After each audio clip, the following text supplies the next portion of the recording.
Chers élèves, je mets à votre disposition ce cours d'arithmétique préparé sur la base des cadres de référence de l'examen national du baccalauréat option française, série sciences mathématiques pour les filières A et B.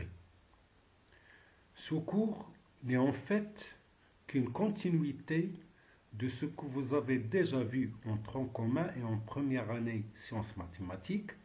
Vous trouverez des rappels et des détails de tous les concepts importants que vous devriez savoir et acquérir, notamment des démonstrations pour les théorèmes ainsi que des exemples et des exercices qui vous seront utiles pour une meilleure préparation à l'examen du baccalauréat.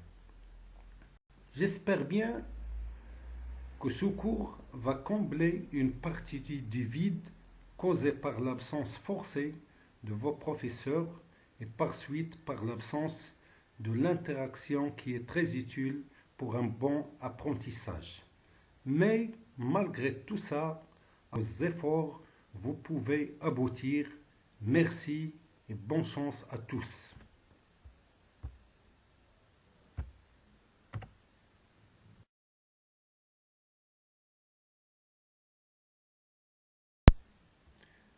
Nous commençons le cours par donner quelques rappels importants pour la suite de notre travail.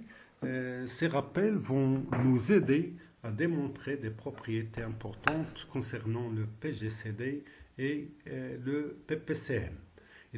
Avant de donner ces propriétés, nous rappelons que dans N et Z, on peut définir, comme nous l'avons fait pour l'ensemble R, une relation notée inférieure et égale de la même manière qu'on l'a déjà définie, c'est-à-dire si on prend un couple AB d'entiers naturels ou bien d'entiers relatifs, on dit que A est inférieur ou égal à B si seulement si il existe un C appartenant à N tel que B est égal à A plus C. C'est-à-dire aussi, il existe un C tel que B-A est égal à C. C, c'est un entier naturel, donc il est positif. C'est la manière avec laquelle vous avez défini l'ordre dans R. Cette relation inférieure ou égale possède trois propriétés intéressantes. La première, c'est que si on prend un entier relatif A, il est toujours comparable à lui-même, c'est-à-dire A est inférieur ou égal à A. On dit que la relation inférieure ou égale est réflexive. Deuxième propriété, si A est inférieur ou égal à B et B est inférieur ou égal à A, alors forcément on aura A est égal à B, facile à vérifier. On dit que la relation inférieure ou égale est antisymétrique. Troisième propriété, si A est inférieur ou égal à B et B inférieur ou égal à C, alors on aura A inférieur ou égal à C. On dit que la relation inférieure ou égale est transitive.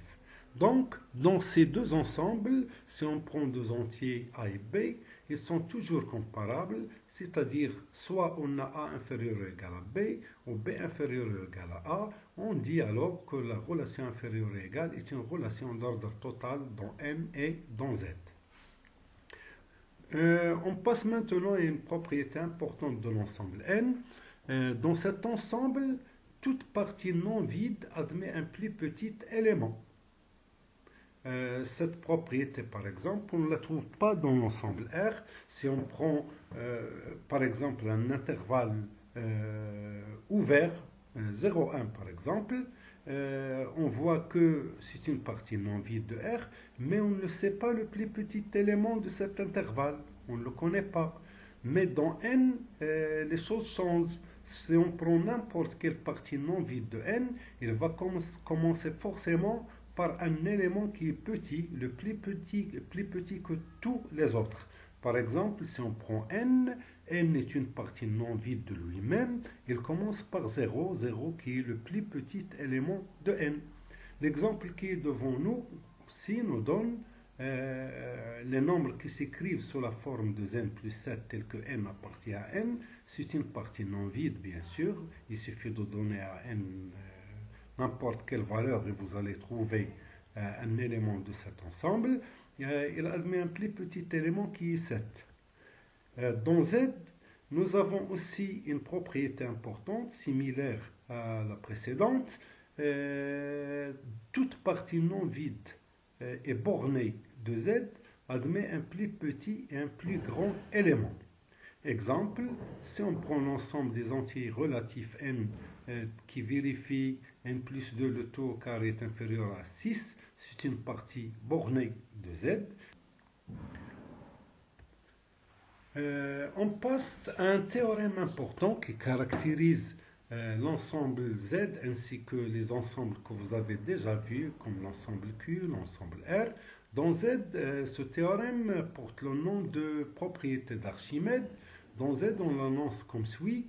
Si A et B, deux entiers relatifs tels que B différent de 0, il existe un entier relatif n tel que toujours n fois B supérieur à A. On dit dans ce cas que Z est archimédien. Donc pour la démonstration de ce théorème, on va distinguer deux cas pour B puisque B est différent de 0. Donc soit il va être supérieur ou égal à 1, soit il va être inférieur ou égal à moins 1. Donc pour le premier cas, si B est supérieur ou égal à 1, si B est supérieur ou égal à 1, on a deux cas pour A.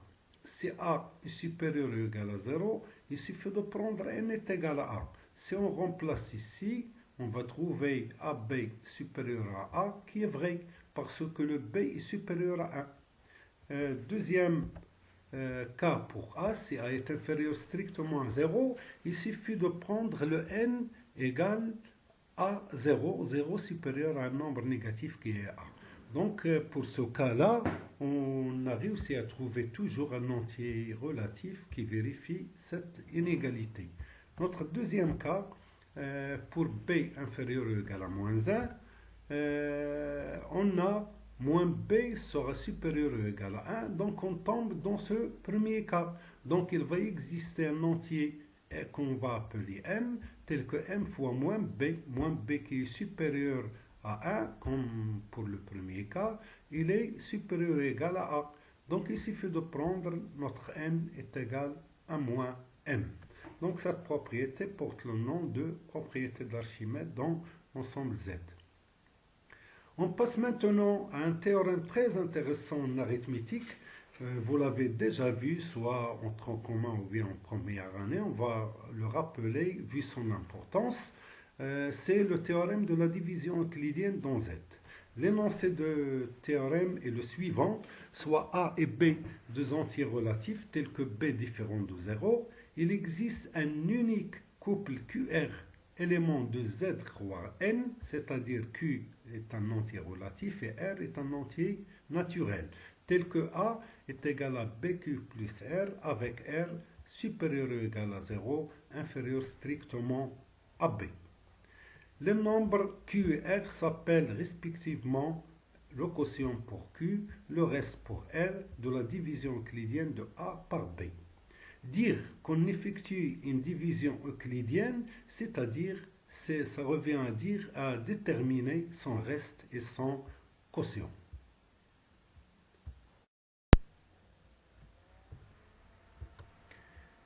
Pour la démonstration du théorème, on va la faire en deux parties. La première partie concerne l'existence et la deuxième partie concerne l'unicité du couple QR.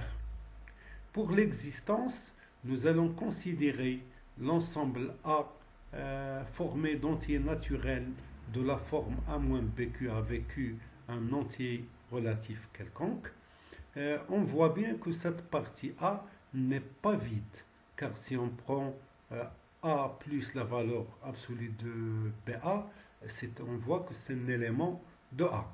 A plus la valeur absolue de BA, donc il s'écrit de la forme A moins B fois un entier relatif Q, parce que la valeur absolue de BA c'est moins BA ou bien plus BA, donc on peut factoriser par prendre C égal à moins B Moins BA, c'est direct.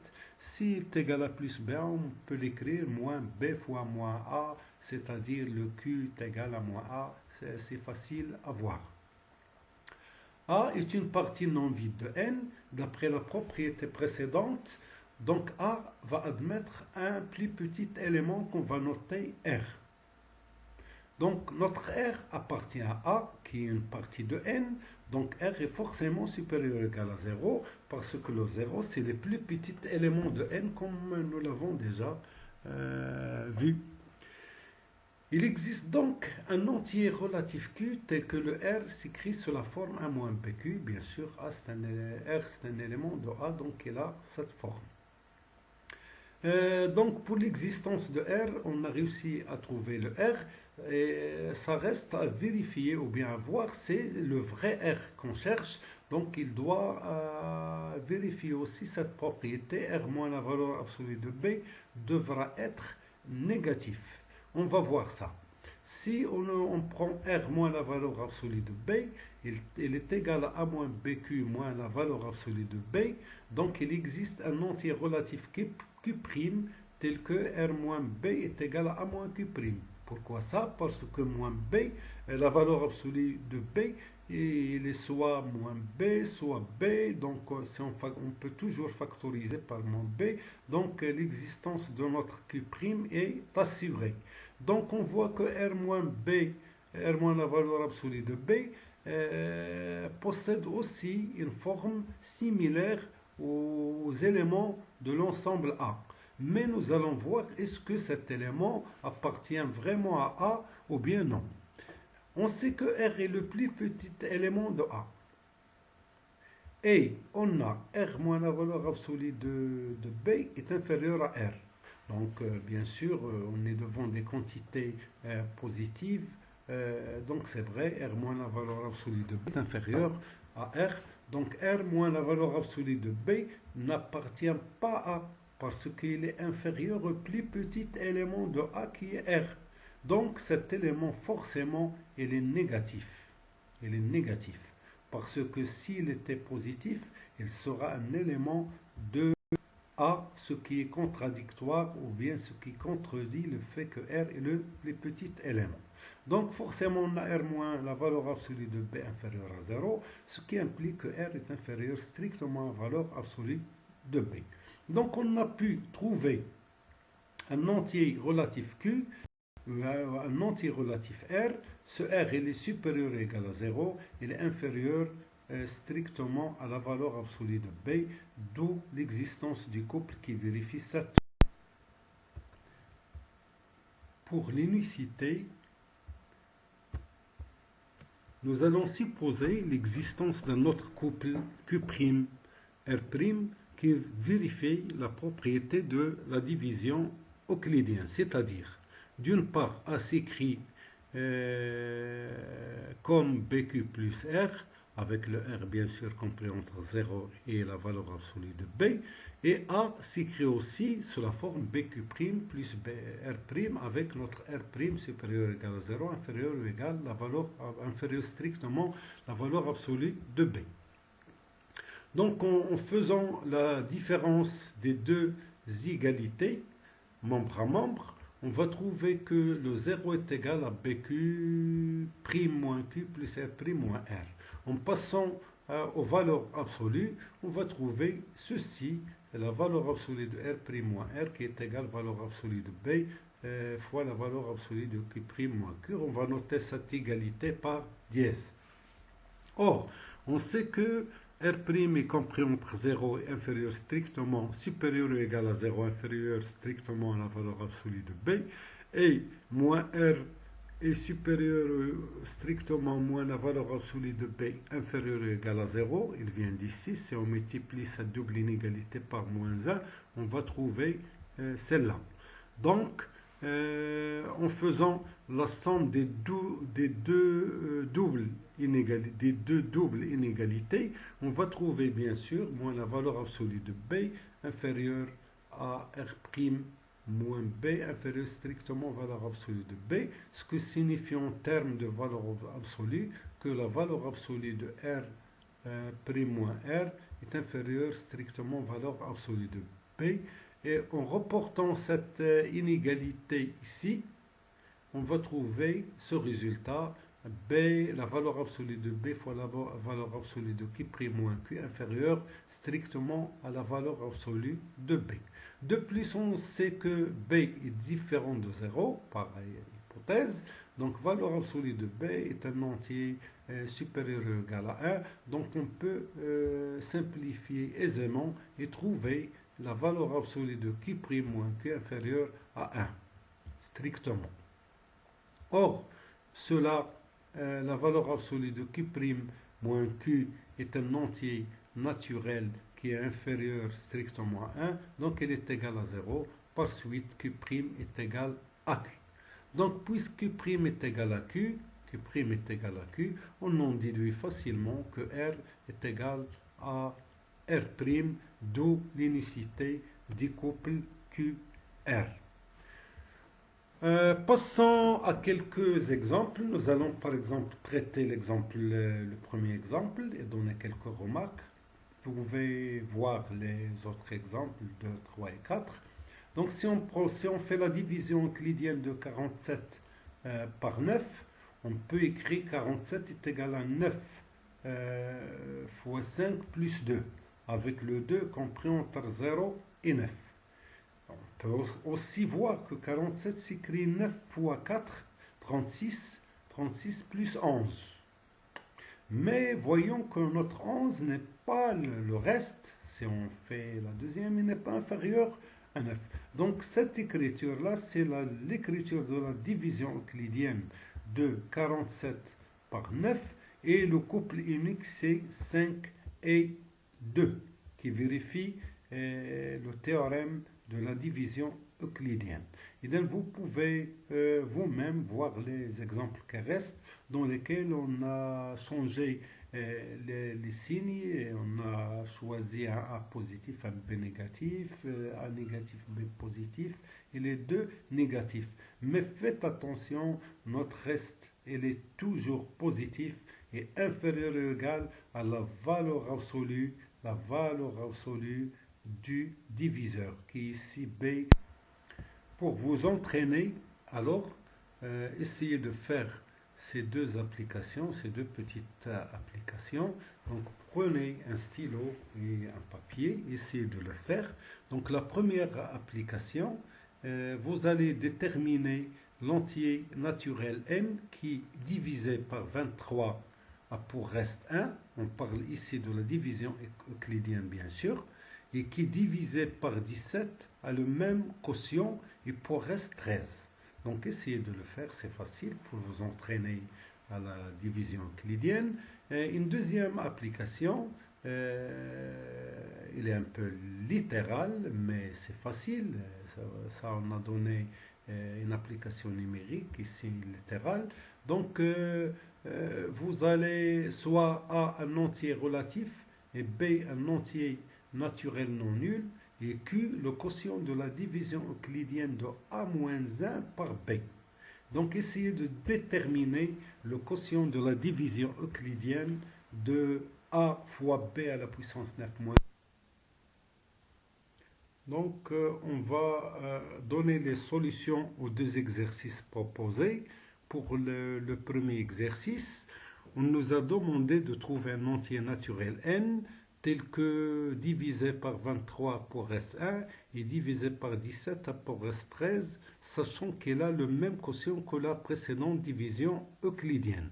Et donc pour cela, n s'écrit de deux manières. N est égal à 23q plus 1 et n est égal à 17q plus 13. Voyons ici qu'on a le même quotient. Donc on obtient une équation du premier degré à l'inconnu q, ce qui donne q est égal à 2, et par suite n est égal à 47. Il suffit de remplacer le q est égal à 2 dans l'une des expressions de n. Pour la solution de l'exercice 2, on nous a donné le quotient de la division de A-1 par B. On a demandé de trouver le quotient de la division euclidienne de AB puissance 9 moins 1 par B puissance 10. Et pour cela, on a d'après le théorème de la division euclidienne, A-1 s'écrit sous la forme BQ plus R avec la condition sur R. Donc en multipliant les deux membres de l'égalité par B puissance 9, on obtient cette expression avec la même condition sur R. De même, on va ajouter B puissance 9 aux deux membres de l'égalité. Donc il devient comme ça, A B puissance 9 est égal à B puissance 10, etc. avec la condition sur R. Voyons que cette condition, puisque R est un entier naturel inférieur strictement à B, on peut dire aussi que R est inférieur ou égal à B moins 1. En retranchant ici, ou bien ajoutant moins 1 à chaque membre de l'égalité. Donc voilà moins 1 pour le membre de gauche et moins 1 pour le membre de droite. Après, on va agir sur cette double inégalité pour essayer de trouver l'encadrement selon le théorème du reste de la division trouvée ici de AB puissance 9 moins 1 par B puissance 10. On a trouvé ce reste-là. On va voir est-ce que ce reste est compris entre 0 et B puissance 10.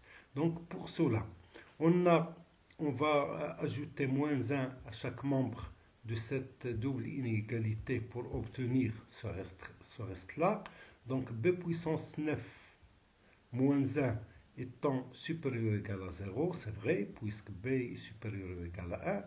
Et ceci, il est inférieur ou égal à ceci moins 1, inférieur à B puissance 10 moins 1. Et B puissance 10 moins 1 est bien strictement inférieur à B à la puissance 10. Comme ça, on a pu encadrer le reste qu'on a trouvé ici dans cette division par B puissance 10. Donc c'est bien une division euclidienne de AB puissance 9 moins 1 par B puissance 10. Et le quotient ici, c'est le même quotient Q comme le quotient de